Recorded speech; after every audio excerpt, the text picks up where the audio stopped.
دا فرق مسلمان ختم کړو چې زه حلال خورم که حرام خورم. بیګا یو کس ماته وی چې فلانی جی کې دومره بد عقیده خلک پیدا شوي دي نن 10 کاله مخکې نو مې نن 10 کاله خلکو مخکې چې دې څه ناسو ډوډۍ حلاله خوړله نن مسلمان د دې فرق ختم کړی دی.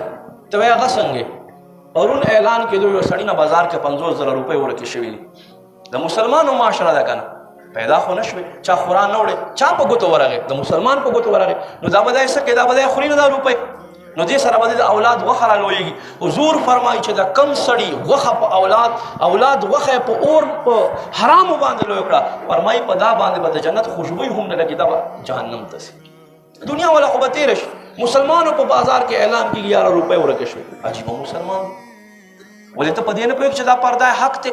نبی علیہ السلام فرمایي چې په لار کې یو شیز پروت وي دې ته لقطه وایي. فرمایي دا اوچتول له دې نه دا غوره دی چې یو سړی کویله ګرم انګار اوچت کړي او په ژبه یې کېږدي. فرمایي د دې ګناه له هغه نه زیاته ده د دې تکلیف له هغه نه زیات دی چې څوک یې اوچت کړي. نن بیا داسې وخت کړی چې ما سره یو کس میلاو دي ما دومره پیسې میلاو شوي دي یو کس دی نو او ما پسې شوی دی په ناحقه باندې دعوه کوي چې مال او مسلمان خپل آخرت ولې بربادوي.